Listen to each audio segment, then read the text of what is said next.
देखेंगे लेंस का आवर्धन। हम दर्पण में आवर्धन देखे थे ना, उसमें क्या था आवर्धन में? आवर्धन मतलब क्या होता है? बड़ा, किसी भी चीज का बड़ा रूप, वही आवर्धन कहलाता है। यानी कि जूम करके देख रहे हैं ना हम लेंस की मदद से, माइक्रोस्कोप में जैसे है उसमें क्या करते हैं हम, किसी भी चीज को रख के हम उसको जूम करके देखते हैं ना, तो वो हम कैसे देख रहे हैं? आवर्धित करके। कैसे देख रहे हैं? आवर्धित करके। तो उसी तरह लेंस का आवर्धन क्या है? देखिए लेंस का आवर्धन निकालने के लिए क्या है, उसी जिस तरह दर्पण में था उसी तरह लेंस में भी, सिर्फ दर्पण की जगह क्या लगा देना है? लेंस लगा देना है। लेंस में प्रतिबिंब की ऊंचाई और वस्तु की ऊंचाई के अनुपात को क्या कहते हैं? आवर्धन कहते हैं। यही चीज दर्पण में भी था। प्रतिबिंब का ऊंचाई पहले किसको लेना है? प्रतिबिंब को। अब फिर उसमें भाग दे देंगे किससे? वस्तु को। तो उसका जो अनुपात आएगा, रेशियो, वही क्या कहलाएगा? आवर्धन कहलाएगा। ठीक है, इसमें तो कुछ है नहीं। समझिए, लेंस का आवर्धन बराबर वही लिखे हैं प्रतिबिंब की ऊंचाई बटे वस्तु की ऊंचाई। अब उसमें क्या किए थे, दर्पण में एच माने थे ना, हाइट। लेकिन यहाँ भी एच मान ले तो फिर कोई अंतर रह जाएगा कि लेंस का है कि दर्पण का है, इसलिए यहाँ एच की जगह क्या रख दिए? एन रख दिए। तो n2 बटे n1। n2 क्या है? प्रतिबिंब की ऊंचाई है, और n1 क्या है? वस्तु की ऊंचाई। क्लियर है? अब एक चीज बताइए कि कभी भी ये जो लाइन लिखे हैं कि आवर्धन दो समान राशियों का एक अनुपात है। दो समान राशियों का अनुपात कहने का मतलब हो गया कि दो समान राशि क्या होता है? भौतिक राशि को हम लोग माप सकते हैं, 9th में पढ़े होंगे, ये भी नहीं पढ़े हैं? नहीं पढ़े हैं। चलिए आंखें मार दिए। देखिए, अगर हम 10 केजी चावल ले रहे हैं, तो 10 केजी जो राशि है ये द्रव्यमान है। फिर एक द्रव्यमान ही ले रहे हैं हम, 5 केजी से भाग दे रहे हैं। किसे भाग दे रहे हैं? 5 केजी से। इसको जब भाग दीजिएगा तो क्या 2 केजी लिखेंगे? 2 केजी लिखेंगे ना? इसके साथ कौन सब सहमत है? 2 केजी लिखेंगे। फिर आगे बताएंगे कुछ बात। हाथ खड़ा कीजिए। 2 केजी के साथ कौन कौन सब सहमत है?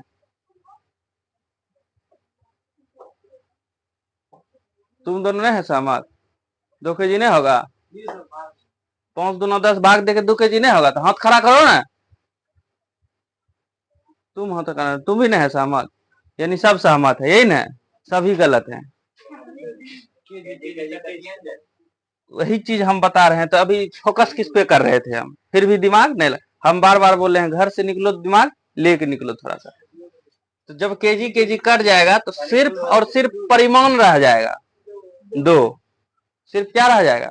परिमाण रह जाएगा, मात्रक नहीं रहा। इसलिए नहीं रहा कि मात्रक मात्रक क्या हो गया? कट गया। तो यहीं से आप कॉन्सेप्ट निकालिए कि दो समान राशियों का मात्रक नहीं होता है, दो होता है दो समान राशियों का मात्रक। बकलोल हो क्या जी? दिमाग उमाग को बेच दिए लोहा टीना प्लास्टिक वाला के पास। तो क्या यहां से कॉन्सेप्ट बनाना, दो समान राशि समान है, दोनों द्रव्यमान है कि नहीं? दो समान राशि लिए तो सिर्फ परिमाण रह गया है, मात्रक नहीं है। तो सिर्फ इसका क्या मात्रक होगा? तो जब भी दो समान राशि लेंगे, तो यहाँ भी देखिए दो समान ऊंचाई ही है और ऊंचाई ही है। अगर ऊंचाई हम 10 मीटर देते हैं और निचला का ऊंचाई कितना 5 मीटर देते हैं, 10 मीटर और 5 मीटर देते हैं, तो भाग देखिए क्या हो जाएगा? 2 मीटर। सिर्फ क्या रह जाएगा? 2 परिमाण रहेगा, मात्रक, क्योंकि मात्रक यहाँ क्या हो गया? कट गया। तो 2 नहीं, 2 समान राशियों का मात्रक नहीं होता है। ठीक है, तो वही बात लिखे हैं कि आवर्धन जो है दो समान राशियों का एक क्या है? अनुपात है। जैसे ही भाग वाला सिस्टम आ जाए इसको अनुपात बोलेंगे। क्या बोलेंगे? जैसे 10/5 है तो इसको 10 अनुपात क्या लिखेंगे? 5। अगर इसमें 2 बढ़ाएंगे तो इसमें भी क्या बढ़ाना होगा? अगर इसको दुगुना करेंगे तो इसको भी दुगुना करना होगा। ठीक है, हाँ। अनुपात में जब भी लिया जाता है तो लोवेस्ट वैल्यू लिया जाता है। अपन काट फट के क्या करो, उसको काट पीट के कम बना दो। ठीक है, तो आवर्धन दो समान राशियों का एक अनुपात है, आवर्धन का कोई मात्रक नहीं होता। जब समान राशियों का अनुपात है तो मात्रक इसका नहीं होगा। दर्पण में भी इतना बात बताए थे, फिर भी बकलो। अरे कौन चीज लिख रहा है? चलो अब नोट में देखते हैं। कहता है काल्पनिक प्रतिबिंब बनने की स्थिति में m का मान पॉजिटिव, ऑब्जेक्टिव के लिए एकदम वीवीआई है ये सब। तो ये सब यही से ऑब्जेक्टिव बनना है। अगर अभी हम देख रहे थे, देखिए कि आवर्धन जो है दो समान राशियों का क्या है, एक अनुपात है, इसलिए आवर्धन का कोई मात्रक नहीं होता। अभी देखे थे ना यहाँ कि आवर्धन जैसे दो समान राशि ले लिए 10 केजी और 5 केजी, तो केजी केजी मात्रक क्या कट गया, तो सिर्फ क्या बच गया, मेरा परिमाण बच गया। अच्छा अभी हम बता रहे थे कि नोट में कि काल्पनिक प्रतिबिंब बनने की स्थिति में m का मान क्या होता है, पॉजिटिव होता है। ऊपर पॉजिटिव होता है, नीचे क्या आता है, नई चिन्ह परिपाटी का बात कर रहे हैं। इधर क्या होता है पॉजिटिव, इधर क्या होता है नेगेटिव। यानी कि ऊंचाई ऊपरे जाएगा ना, वस्तु की ऊंचाई। तो यहाँ देखिए काल्पनिक प्रतिबिंब बनने की स्थिति में, काल्पनिक प्रतिबिंब जब भी बनेगा तो प्रधान अक्ष के क्या बनेगा, ऊपर बनेगा। तो ऊपर बनेगा तो क्या मान आ जाएगा, पॉजिटिव। जब यहाँ यानी कि वस्तु यानी कि सॉरी प्रतिबिंब का मान जो है, जब हम पॉजिटिव एक मान पॉजिटिव आ जाएगा, यानी ये पूरा को क्या कर देगा, पॉजिटिव कर देगा। तो आवर्धन का मान पॉजिटिव हो गया ना है। इस तरह आपको एग्जाम हॉल में भी क्या करना है, निकाल लेना है। दूसरा देखिए वास्तविक प्रतिबिंब बनने की स्थिति में m का मान क्या होता है, नेगेटिव होता है। तो वास्तविक प्रतिबिंब जब भी बनेगा तो वो प्रधान अक्ष की क्या बनेगा, नीचे, और नीचे का ऊंचाई क्या होता है, नेगेटिव। ये इधर का दूरी है पॉजिटिव है ना, नीचे का ऊंचाई क्या होता है, नेगेटिव। तो जब नेगेटिव है तो यानी एक मान नेगेटिव दिया तो पूरा को आवर्धन का मान क्या कर देगा, क्योंकि ये इसे यही प्रतिबिंब का ऊंचाई देना होगा ना। प्रतिबिंब का ऊंचाई मतलब माइनस लगेगा, नीचे रहेगा तो माइनस लगेगा, और माइनस लगेगा तो मतलब माइनस में मान आएगा, माइनस में मान आएगा तो आवर्धन का मान क्या आ जाएगा, माइनस में। तो इसलिए क्या हो जाएगा, काल्पनिक प्रतिबिंब अति वास्तविक प्रतिबिंब रहेगा तो नीचे बनेगा, और नीचे का मान क्या होता है, नेगेटिव। तो मतलब नेगेटिव कर देगा आवर्धन को, नहीं कर देगा। नहीं आया समझ में, क्या आया, कैसे पॉजिटिव नेगेटिव हो रहा है। देखिए अब कह रहा है कि अवतल लेंस का आवर्धन क्या होता है, हमेशा पॉजिटिव होता है। क्यों होता है पॉजिटिव, क्योंकि अवतल लेंस में जब भी प्रतिबिंब बनता है तो प्रधान अक्ष के ऊपर बनता है, और ऊपर का मान क्या होता है, पॉजिटिव। जब पॉजिटिव होगा तो हर बार क्या आएगा, पॉजिटिव आंसर निकल के आएगा। इसलिए अवतल लेंस का आवर्धन हमेशा क्या होता है, पॉजिटिव। लेकिन उत्तल लेंस में एक बार अब यानी पॉजिटिव, यानी कि सीधा याद रखना है उत्तल लेंस में पॉजिटिव नेगेटिव दोनों होता है। तो लिखिए, तो चौथा पॉइंट लिखिए कि उत्तल लेंस का आवर्धन, उत्तल लेंस का आवर्धन पॉजिटिव एवं नेगेटिव दोनों होता है।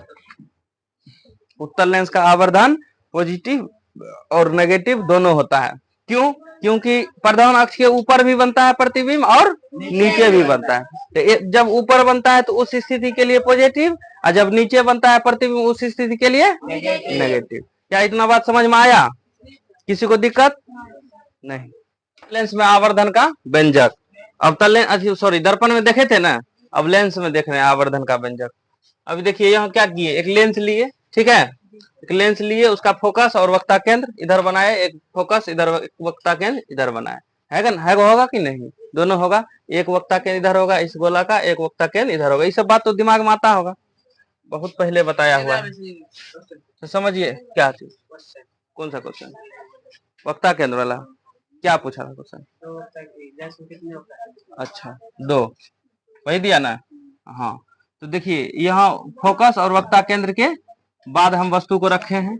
अच्छा एक चीज बताइए, इसका प्रभावी फोकस कौन होगा, गिनती में ये फोकस आएगा। मेन फोकस कौन सा हुआ, ये, क्योंकि ये जो समांतर अप्रधान अक्ष के समांतर जो किरण आ रही है वो अपवर्तन के पश्चात किस इस फोकस से होकर जा रही है, तो इसका प्रभावी फोकस उत्तल लेंस का F2 हो जाएगा, अवतल लेंस का F1 हो जाएगा। पीछे से आती है ना काल्पनिक रूप से, उसका प्रभावी फोकस वो होगा।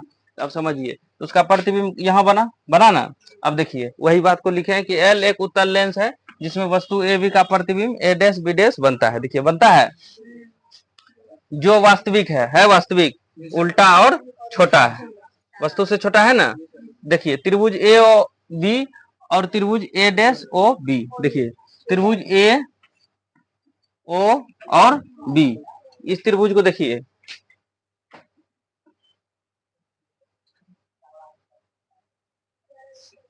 हाईलाइट किए हैं हम ये, और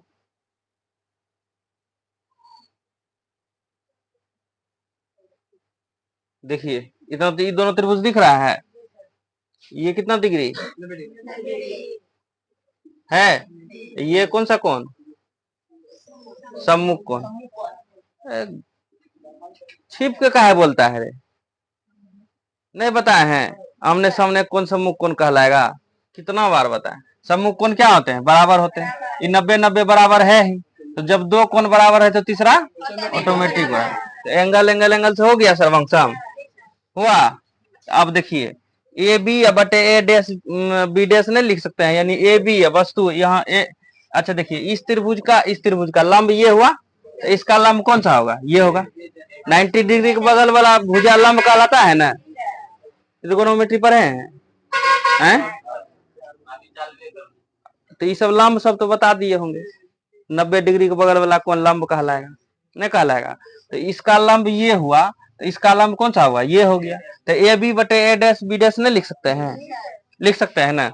अब देखिए इसका आधार ओ बी हुआ, तो इसका आधार ओ ए डैश नहीं हो जाएगा? इस त्रिभुज का आधार ओ बी होगा, तो इस त्रिभुज का आधार ओ ए डैश होगा, नहीं हो जाएगा? तो ओ बी बटे ओ ए डैश हुआ है। सवाल से कब तक डरोगे बताओ? जितना डरोगे उतना पीछा करेगा वो, फिर परेशान रहोगे। इसमें कुछ है ही नहीं, दिमाग डाल के एकदम सोचिए। इसका अगर आधार ये हुआ तो इसका आधार ये हुआ, इस त्रिभुज का नहीं हुआ। 90 डिग्री के नीचे वाला आधार होता है, बगल वाला लंब होता है। आई जो है कोनिया उसके आगे वाला 90 डिग्री के आगे वाला क्या कहलाता है? कर्ण कहलाता है। क्या कहलाता है? कर्ण। इसी का त्रिभुज में देखिए सामने वाला कर्ण होगा ना, 90 डिग्री के सामने वाला भुजा कर्ण कहलाता है। क्या कहलाता है? कर्ण। अब देखिए तो यानी कि इसके बराबर ये होगा ए बी बटे ए डैश बी। अच्छा ये बराबर क्यों कह रहे हैं? क्योंकि जब तीनों कोण बराबर है तो एक चीज और बताए थे कि कोण का सामने वाला भुजा भी क्या होता है? बराबर होता है। तो बताए है ना। हाँ तो वही बात है। तो ए बी बटे ए डैश बी वही किए हैं। ओ बी यानी कि ये आधार लिए इसका, तो इसका भी आधार लेना होगा ओ ए डैश। क्लियर है इतना बात? अब इसी को क्या किए हम? पलट दिए। क्या किए? पलट दिए। यानी ए डैश बी डैश ऊपर कर दिए और ए भी नीचे कर दिए। इसको भी पलट देंगे तो ओ ए डैश ऊपर चल जाएगा और ओ भी नीचे चल जाएगा। अब नई चिन्ह क्या लगा देंगे? बस इतने को खेले, इतना को बस कर लिया तुम, इतना करके प्रूफ हो जाएगा। फिर नीचे हल करते जाइएगा, अपने आप निकल जाएगा। परीक्षा जब देने जाइएगा तो आपको क्या देखना है? सिर्फ इतना को देखना है होता क्या है। हमको लगता है कि वो देखने का जरूरत नहीं है कि सिर्फ याद रखिएगा त्रिभुज को, कौन सा त्रिभुज को यानी सर्वंगसम करना है, उसके बाद निकाल लीजिएगा अपने मन से। प्रैक्टिस का खेल है, प्रैक्टिस कीजिएगा हो जाएगा। तो अब नई चिन्ह परिपाटी लगाएंगे तो देखिए तो ए डैश बी डैश क्या है? ए डैश बी डैश प्रतिबिंब की ऊंचाई है प्रतिबिंब की ऊंचाई। प्रतिबिंब की ऊंचाई किससे लिखे थे? H2 से। प्रतिबिंब की ऊंचाई या बटे वस्तु की ऊंचाई H2 बटे H1। तो यानी कि प्रतिबिंब की ऊंचाई जो है H2 हो जाएगा ना। अब देखिए नीचे है तो क्या लगेगा? नेगेटिव होगा। नई चिन्ह परिपाटी में याद रखिए हम बताएं, ऊपर पॉजिटिव नीचे नेगेटिव, इधर पॉजिटिव उधर नेगेटिव। तो यहाँ नीचे बना है ना वस्तु प्रतिबिंब, तो नीचे बना है तो क्या हो जाएगा? नेगेटिव बन जाएगा। ए बी देखिए तो क्या है? वस्तु की ऊंचाई है। ए बी नहीं दिख रहा है? ए बी क्या है? वस्तु की ऊंचाई है। ऊपर है तो क्या हो जाएगा? पॉजिटिव। तो पॉजिटिव H1 ले लेंगे, किसी को दिक्कत? बराबर देखिए ओ ए डैश देखिए तो किसका दूरी है? वहां देखो ना, ओ ए डैश किसका दूरी है? यहाँ देखिए ओ ए डैश प्रतिबिंब की दूरी, और उधर है तो क्या? पॉजिटिव। अब प्रतिबिंब की दूरी किससे लिखते हैं? बी से, यानी प्लस बी हो जाएगा। अब देखिए ओ बी किसका दूरी है? वस्तु की दूरी। इधर है तो क्या हो जाएगा? नेगेटिव, माइनस माइनस यू हो जाएगा। चलिए ठीक है। अब प्लस का वैल्यू माइनस H2 बटे H1 हुआ, लिखेंगे ना माइनस H2 बटे H1 बराबर माइनस V बाय यू। अब माइनस माइनस कट गया, कटा माइनस V बाय यू, अच्छी माइनस माइनस कटा, तो H2 बटे H1 बराबर V बटे यू। H2 बटे H1 को क्या लिखते हैं? M बराबर नहीं लिखे हैं, H2 बटे H1।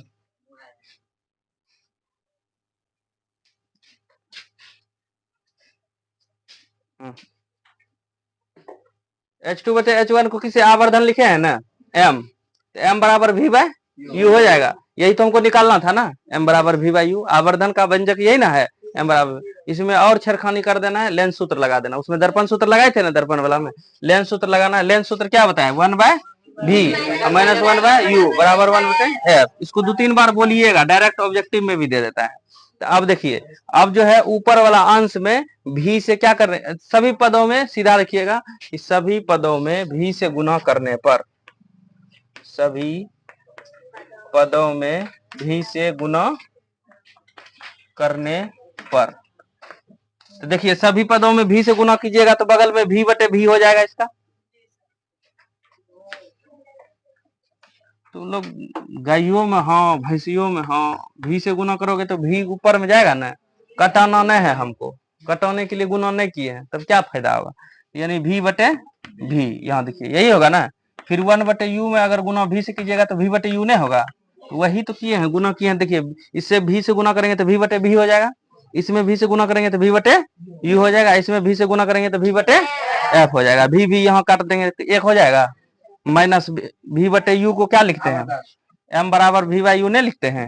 यहाँ देखिए लिखे हैं ना एम बराबर, तो भी बाई यू की जगह एम दे देंगे, नहीं दे देंगे, अब बराबर भी बटे एफ लिख दिए ना, कोई दिक्कत नहीं ना।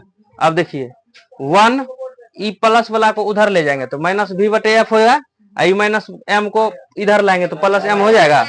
बुझाया कैसे हुआ, ई प्लस वाला को उठा के उधर ले गए तो प्लस में है तो माइनस में होगा ना, प्लस भी बाय एफ है तो उधर माइनस, उधर जाके बराबर को उधर जाएगा तो क्या हो जाएगा, माइनस भी बाय, तो 1 माइनस भी बटे एफ, आई माइनस एम है इधर आएगा तो प्लस एम हो जाएगा, एम बराबर 1 माइनस भी बटे एफ। प्रूफ हुआ। उत्तल लेंस एवं अवतल लेंस में अंतर, इसको जो पढ़े हैं अपने पूर्व ज्ञान पे क्या करना है, इसको बना देना है लिख के। देखिए पहला लिखना है, किनारे पर पतला एवं बीच में मोटा होता है। देखिए ये उत्तल लेंस है ना, ये उत्तल लेंस है, ये कौन सा लेंस है, ये अवतल लेंस है। यहाँ देखिए किनारे पे पतला है ऊपर में, और बीच में क्या है, मोटा है। वही बात को लिखना है, किनारे पे पतला एवं बीच में मोटा होता है। इसका देखिए किनारे पे मोटा है ना, और बीच में कैसा है, पतला। वही बात को लिखना है, किनारे पे मोटा एवं बीच में पतला होता है। देखिए उत्तल लेंस द्वारा जब हम प्रतिबिंब का निर्माण देख रहे थे तो उत्तल लेंस में वास्तविक एवं काल्पनिक दोनों प्रकार के प्रतिबिंब बन रहे थे ना। तो उत्तल लेंस में काल्पनिक और वास्तविक दोनों प्रकार के प्रतिबिंब बनते हैं, लेकिन अवतल लेंस में सिर्फ और सिर्फ किस प्रकार की, काल्पनिक प्रकार के प्रतिबिंब बनते हैं। किसी को दिक्कत, नीतीश देखो बोल दिए, मतलब देखिए उत्तल लेंस का फोकस क्या होता है, वास्तविक होता है, रियल होता है ना। जैसे देखिए इधर से जाएगा, इधर से यहाँ देखिए वास्तविक है ना, लेकिन इसका कैसा है फोकस, देखिए इधर काल्पनिक रूप से मिलता है। तो उत्तल लेंस का फोकस क्या होता है, वास्तविक होता है, और अवतल लेंस का काल्पनिक। बस ये सब बना के लिख देना, नहीं बना के लिख पाइएगा, बस अपने में रटना नहीं है, इसको बना के लिखना है क्या क्या होता है। चौथा देखिए उत्तल लेंस की फोकस दूरी धनात्मक होती है, इतना बात भी खाली लिख सकते हैं। उत्तल लेंस की फोकस दूरी धनात्मक होती है, अवतल लेंस की फोकस दूरी ऋणात्मक होती है। फिर नीचे में अगला पॉइंट 5वां बना के रख सकते हैं, इसलिए इसकी क्षमता क्या होती है, धनात्मक। फिर पॉइंट बना के, इसलिए इसकी क्षमता ऋणात्मक होती है। अच्छा, इसका फोकस दूरी जब धनात्मक होगा तो इसका जो है क्षमता भी क्या हो जाएगा, धनात्मक, क्योंकि 1/f, एफ का मान अगर धनात्मक है तो पूरा का मान इधर धनात्मक कर देगा, नहीं कर देगा। अगर एफ का मान नेगेटिव है तो पूरा का मान क्या कर देगा, नेगेटिव कर देगा। इसलिए वो ये बात समझ में आया। चौथा पॉइंट, 5वां पॉइंट देखिए, उत्तल लेंस को कौन सा लेंस कहते हैं, अभिसारी लेंस, और अवतल लेंस को कौन सा लेंस कहते हैं, अपसारी लेंस। क्लियर है। चलिए धन्यवाद, आज यहीं तक रखते हैं, अगली क्लास